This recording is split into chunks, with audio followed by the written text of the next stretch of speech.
I was looking forward to 2024. I really was. Instead, it was a year that wouldn't end. 5 years went by in 12 months. 3 friends died by their own hand, 2 in the same month. It's the first year since W. Bush was in office that I didn't make a new scripted narrative film. Not that I didn't try, ahem. So to cheer myself up, I thought I'd take an accounting of all the little projects I did in 2024 to prove to myself that I didn't do nothing. Since a lot of these are videos, I'm going to have links below in the description so you can check them out in their entirety. The year got off to a good start when my 2 features, Burning Annie and Laundry Day, were accepted into the collection at Beyond Video in Baltimore. It was a nonprofit film collective. Eric Allen Hatch, the curator, is an incredible follow on Blue Sky. In February, I donated a copy of Laundry Day to the New Orleans Public Library. I also got DNA tests for my dogs to find out their ages. It turns out Gus, who looks old, is actually younger than Ricky, who looks young. Very strange. Funnily enough, it turns out I adopted Ricky 2 days before his birthday.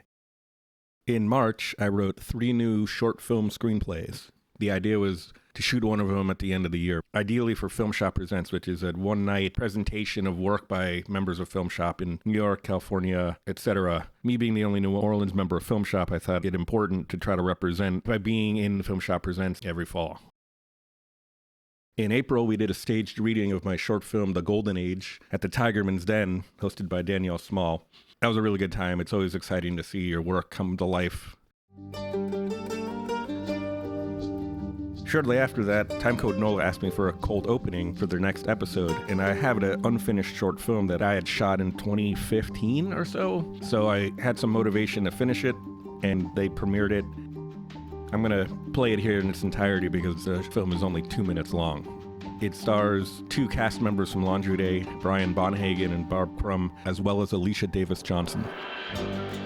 Of course, it's a parody of John Carpenter's They Live. I had to make a unique version just for Timecode NOLA for their cold opening. The original version, which is not about filmmaking, but it is a comment on hipsters, is alive on YouTube right now. Link below.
In May, I dropped a 47-minute-long music analysis of Rush's song Limelight. I'd been working on it since January. It was my first attempt at a music analysis video, and it took me way too long, but I'm very proud of the video. It's probably the thing I'm most proud of in 2024.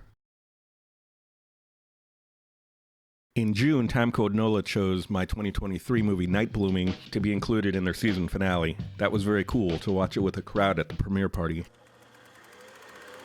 Randy Mack, Night Blooming. They also interviewed me and Gus about the making of Night Blooming, which is a single-shot movie. Then, to my surprise, my buddy Jay out in Los Angeles let me know that Patrick Willems is talking about me on his video about the making of Jaws. Patrick always does an essay video and then a reply video where he reads the comments. Turns out I'd shared a story told to me by my friend Adam about his dad and how his dad tried to ruin Jaws intentionally during the shooting of it. Here's the excerpt. Anyway, RMAC, thank you. RMAC is back! Okay. Had a math teacher in high school who was a real hard case. Through a fluke, his son became my best friend and still is to this day. They grew up on the Vineyard, Martha's Vineyard, where they filmed Jaws. It's legendary in their house about the time Dad took his baby out sailing one afternoon in July 1974, only to be harassed by people with megaphones from the shore. What the fuck? Oh, it's some movie. Fuck 'em. The ocean is for everybody. Being a hard case, my friend's dad found the camera on shore with his binoculars and proceeded to sail through the background of every possible shot for the rest of the day. Later, when the book on the making of Jaws came out, there was a statement from Spielberg about how, quote, "Trying to make this small bay look like the ocean almost killed me. Sailboats kept drifting by, ruining everything." This page hangs framed in their house next to a photo of the teacher and his baby in their sailboat. A big reason why the production was so hard is California boys underestimate the pettiness of New Englanders. That is amazing. Because having now read like multiple books about the production of Jaws, sailboats in the background of shots were an issue that people bring up a lot. In July, I threw together a group of friends for a tribute to Tom Petty's Wildflowers record that was put together by Aaron Walters Bugby. We did You Don't Know How It Feels in 7/4 time and You Got Lucky, which is actually not from that record, but it's easy, so we thought we'd do a second song. We played it in Siberia. A good time was had. There's video of it. Link below. In August, the Broad Theater finally got their Rush pinball game. I played a lot of it, got some high scores. Good times. Then, to my surprise, Patrick Willems read another one of my comments, this time on his video about Wes Anderson and the use of AI. I also made some decisions about filmmaking and filmmaking autonomy, which included buying 2 Apple iPhones for use as cameras installed with Filmic Pro, the same app that Sean Baker used on Tangerine, that I still own because about 10 years ago, inspired by Tangerine, I threw together this multi-organization mini-device film festival. I discovered Cards Against Humanity makes an entirely blank pack, so I got to work making an entirely New Orleans-themed custom deck. September was a very bad, no good month. I made a video about one of the reasons why. And for those who've seen the video, yes, we finished it, and yes, it's on the wall of the Abbey. In October, I started watching a lot of Adam Savage's Tested channel. One of his friends came on with an invention she had created to hold your tape measure in a better way. I happened to have a micro tape measure my dad left me, and I made a Tape Made Junior out of it in a response video. I'm pretty sure he's never seen it, though. In November, I put the 2 new cameras to work filming a new play by David Hedges called Off the Grid. Hopefully that'll be edited and released soon. I also threw the dogs in the car and went north to Memphis for their annual film festival, which is always a great time. Then, in a gobsmacking surprise, 4 military medals arrived in my mailbox. Over the summer, I had filled out an inquiry about my dad's World War II naval service. Somehow that triggered them to mail me all the medals he acquired. And I still don't have answers to the inquiry I sent, so it's all very confusing.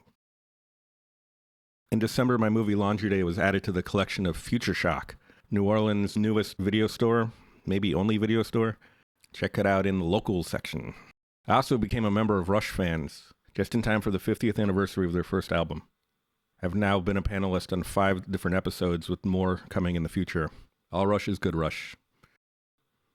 Anyway, that was a year. I still plan to shoot the Golden Age. Look for it on my channel.